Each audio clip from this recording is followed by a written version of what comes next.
in this video we're going to talk about topographic maps and focus on certain parts of those called contour lines. So when we think about maps, what I want you to do real quick before we start is think about what a map is to you. How would you try and define a map? Obviously, I think if we all have a picture, if we're asked what a map is, we probably have a picture in our heads of what a map might be, or maybe have an idea of what we do with maps. But try and define what you think a map is. If you were to give a dictionary definition for a map, what would you say? Alright, so pause the video, think about that, and then you can come back. And the definition that we're going to use for a map is a model or representation of Earth's surface. So what we mean by that is we're kind of trying to show the different features of Earth. So we look at a map right here. This is a map of the state of Oregon. This is showing us a bunch of different characteristics of the surface of the Earth at that location. So we can see water. Here's the Pacific Ocean here, right? So we can see water, we can see land, we can see different features of the land. If we can, it's kind of hard to see here, but we have these little ripple-looking things in the map that show us that there's different terrain, that maybe there's mountains or different elevations here and there. We see roads, we see possibly state boundaries depending on what type of map it is. Alright, so a map is just representing Earth's surface and all the different features that we might see. Okay, when we're doing maps, you need to know compass direction. So hopefully this is easy review for all of you, but you need to know north, south, east, and west. A mnemonic that some people like to use for this is never eat shredded wheat. So if you use that, you can go clockwise around the compass and never eat shredded wheat, and you can remember north, east, south, and west that way. Some less familiar compass directions are the kind of in-between directions here, the diagonal compass directions. So they're just a combination of the two compass directions that they lie in between. So northeast is what we get between north and east. Between south and east, we have southeast. North and south always come first in these in-between directions, so there's no such thing as west-south or anything like that. It always comes north or south first, and then east or west second. So when we're looking at maps, there's a couple of useful features that we can use. The first one is latitude. So what latitude tells us is how far a point is north or south of the equator, and this is measured in degrees. So if we look at this map here, the equator, right, that's the midway point of the Earth, and then we measure latitude north or south of that. So if we go up in latitude, go north, we would have certain degrees north of the equator. Latitude lines are parallel to each other, right? So if we look at these lines, they're all having the exact same curvature and slope here. So if it's kind of like if you imagine we just kind of sliced Earth into a bunch of tiny horizontal slices, that's how we would be able to get latitude. So these lines are parallel to each other, meaning that they run evenly and have the same slope and are never going to cross. So a couple of important latitude features on the Earth. 0 degrees latitude is called the equator. 90 degrees north, that is the North Pole up here. So if we imagine here, if we have the Earth and we have the equator here, and we're measuring from the center of the Earth to whatever latitude point we're looking at, 90 degrees is the angle we would get between the equator and the North Pole. Alright, so that's why 90 degrees is the North Pole, because it makes a 90-degree angle between that point at the North Pole and the equator. And the same thing with the South Pole. At 90 degrees south of the equator, we would have the South Pole down there. Alright, so latitude lines run horizontally and tell us how far north or south we are. The opposite of latitude is longitude. So longitude lines, they tell us, instead of how far north and south, they tell us how far east and west we are of a certain point. So in this case, the 0-degree longitude line, oops, that was a little messy there, the 0-degree longitude line goes through England and is called the prime meridian. Alright, so latitude lines in general are called meridians, but this special meridian is called the prime meridian, and it was just essentially arbitrarily picked way back in the day when they established latitude and longitude, most likely because Britain was the power of the time, and they got to say, well, we're going to have the prime meridian go through our country. So the 0-degree longitude line here goes through Britain, and then we measure east and west from there. It's important to note here the longitude lines, they only go up to 180 degrees, because how many degrees do we have in a circle? Well, 360. So if you notice here, we're going up in longitude here, but we don't have 300 something degrees on this side. We're going up in longitude in both directions here from the prime meridian. Okay, so longitude only goes up to 180 degrees, and that would be the point on the opposite side of the Earth from the prime meridian. So meridians, if you notice here, an interesting feature of them is that they're not parallel to each other. So the latitude lines that we saw, they had all the same slope, right? They were parallel to each other, but the meridians are not. If we look at these, the meridians have a certain spacing apart at the equator, but then as they run north or south, they end up touching up here at the North Pole. So because of that, we can tell they're not parallel, because they were spaced apart, and then they end up touching. That very clearly shows us that they don't have the same slope and are not parallel. So meridians are not parallel, while latitude lines are. So it's important to remember here that even though latitude and longitude lines measure a certain thing, they go in a direction that's opposite of what you might think for what they're measuring. So even though longitude lines measure distance east and west, they're actually running vertically or north and south.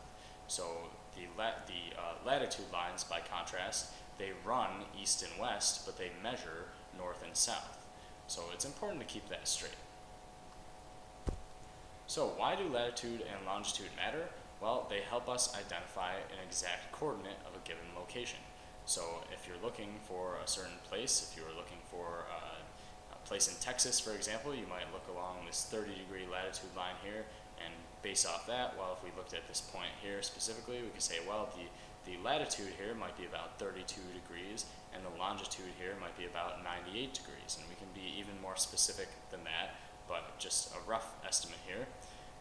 And this was way more important back before we had GPS. So now we can all just get out our phones and go on the GPS, and it'll tell us where we need to go. But before, when they were trying to, navigate across the oceans and things like that, they used latitude and longitude to make their travels more easy to navigate.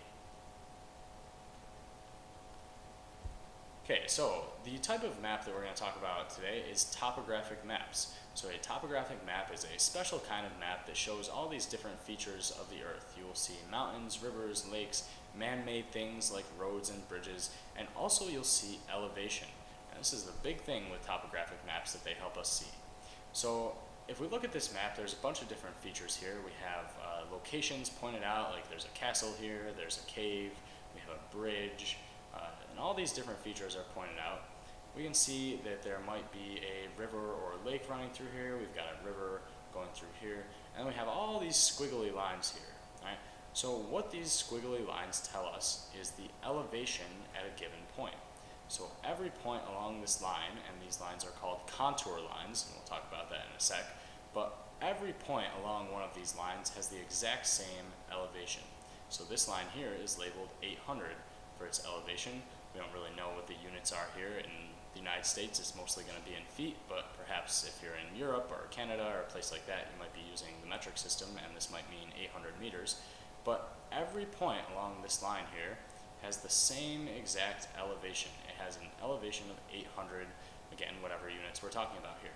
So that's what these contour lines tell us, is what the elevation is at a given point.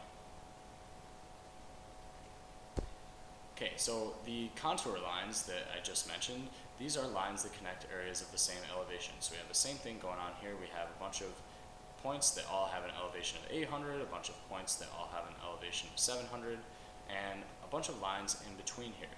Okay, so if you remember back to our weather unit when we did ISO lines, these contour lines are very similar, except ISO lines we use to connect temperature or pressure, but the contour lines we're going to use, they are to connect areas that have the same elevation. So it's the same concept, we're just measuring a different characteristic. So the last feature we need to know here with these contour lines is the contour interval. And what this tells us is how much of a difference in elevation there is between each line. So here we can see we have an elevation of 700 for this contour line and an elevation of 800 for this contour line. So we know the spacing between these two lines, these two thick lines, clear this off so we can see this a little better, is 100 units, right? But we also have all these lines in between. So how would we figure out what the distance is, the difference is between these two elevations here? So if you want to pause the video and maybe think about this for a second, go ahead. But how we would tell is we want to just kind of count how many lines there are between 700 and 800. So if we start at 700 here, how many lines does it take us to get to 800? So it would take us 1, 2, 3, 4, 5 lines to get to the 800 line. So if we know we have a difference between 700 and 800 of 100 units, right? Because if we do 800 minus 700, that would give us 100 units difference between those two lines. And we have 5 lines that we're using to cover that 100 unit difference. So each line we could then divide and say that each line here would be 20 units. So the contour interval here would be 20 because that's the difference in elevation between each of these lines. So we have a few rules for drawing contour lines here that you must always follow. The first and most important rule of drawing contour lines is that they can never cross. And this kind of should make sense if you've been following along with what contour lines mean. So maybe pause the video and think about this one real quick. Why can contour lines never cross? Based on what we said they are, contour lines are lines that represent areas of the same elevation. Why can they never cross? So pause the video, think about that, and we'll explain it. So a contour line, if we think about it, a contour line represents an area that has the same elevation. So let's say this contour line here has an elevation of 10 units, 10 meters, whatever we might be talking about here. And then we have another contour line here that has an elevation of 20 units. So if we drew these contour lines crossing each other, we should kind of see a big problem here. We have a point here in the middle that where they cross, this point would supposedly have an elevation of both 10 units and 20 units at the same time, because every point along this line has an elevation of 20 units, and every point along this line has an elevation of 10 units. So this point in the middle should theoretically have an elevation of both 10, because it's on the red line, and 20, because it's on the blue line, but it can't possibly have that. We can't have a point that has the same elevation or two different elevations at the same time. That would be impossible. So that's why contour lines can never cross, because we can't have a single point that has two different elevations at the same time. All right, rule number 2 of drawing contour lines.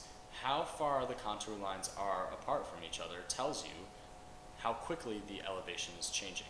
So if the contour lines are close together, that means that the elevation is changing quickly. But if the contour lines are far apart, that tells you that the elevation is changing slowly. So if we look at an example here, we have, let's say we're starting with an elevation of 100 units here, 100 feet, let's call it, and we have 2 contour lines in this space, and we have maybe a contour interval, let's say, of 10. If we say our contour interval here is 10, then our final elevation here, if we're going upwards, would be 120 units. So if we take that same starting elevation and we space our lines a lot more closely together,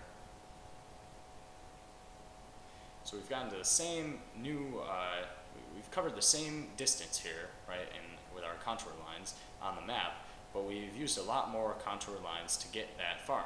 So if we count up these contour lines, we have 7 contour lines here. If the contour interval is the same, this would give us a final elevation of 170 units here. So again, if we're just going up by 10s, we can count 100, 110, 120. Here we'd have 100, 10, 20, 30, 40, 50, 60, and 70.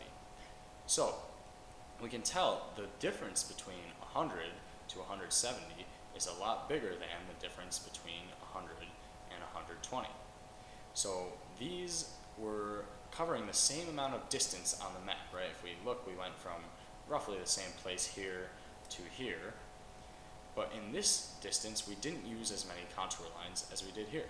So the more contour lines we used, the more closely spaced they were, the bigger the change in elevation was. So this is going to be a much steeper slope. So if the lines are close together, we're going to have a very steep slope. And we can imagine this, if we're changing our elevation rapidly, it means we must be going up a steep hill or possibly down a steep hill.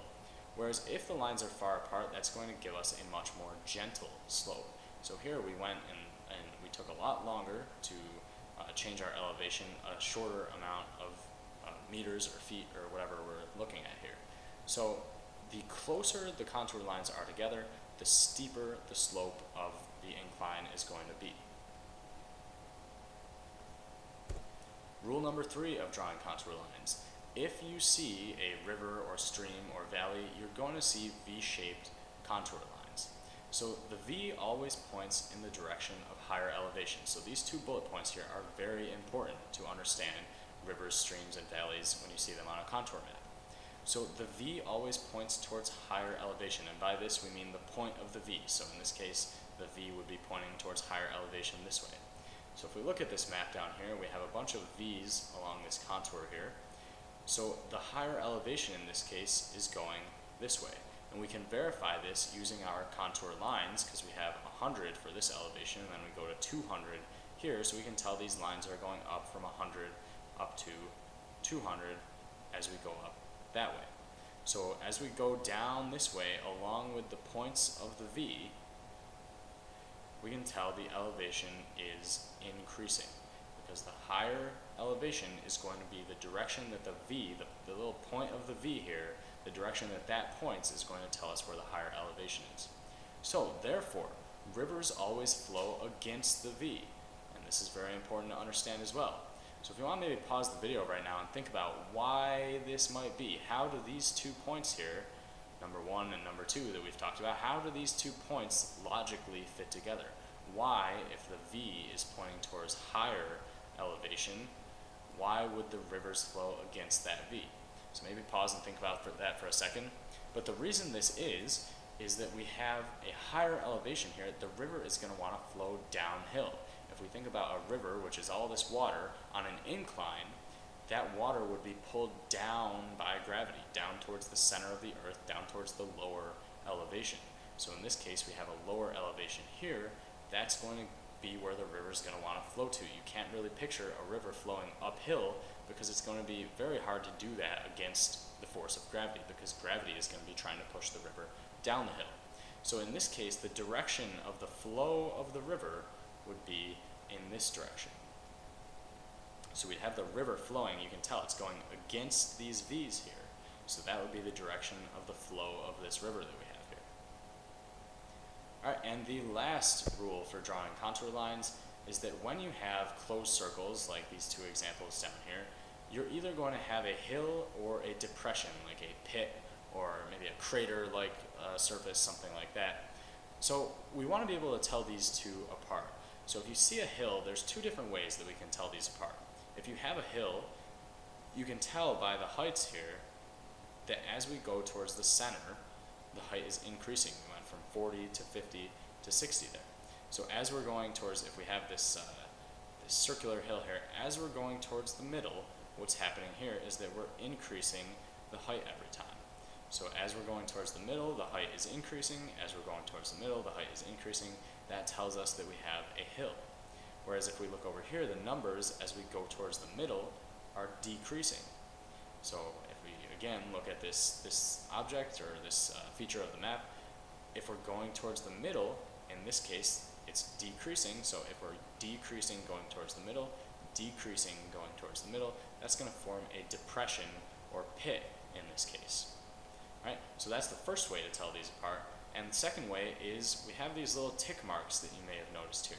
If you see these tick marks pointing towards the inside as you're looking at these closed circles, then you can tell that this is a depression. That's how we mark these depressions on a topographic map oftentimes, is by using these little tick marks here.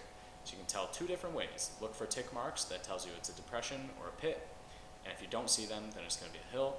Otherwise, look at the numbers. If you see them increasing as you go towards the middle, that tells you that it's going to be a hill.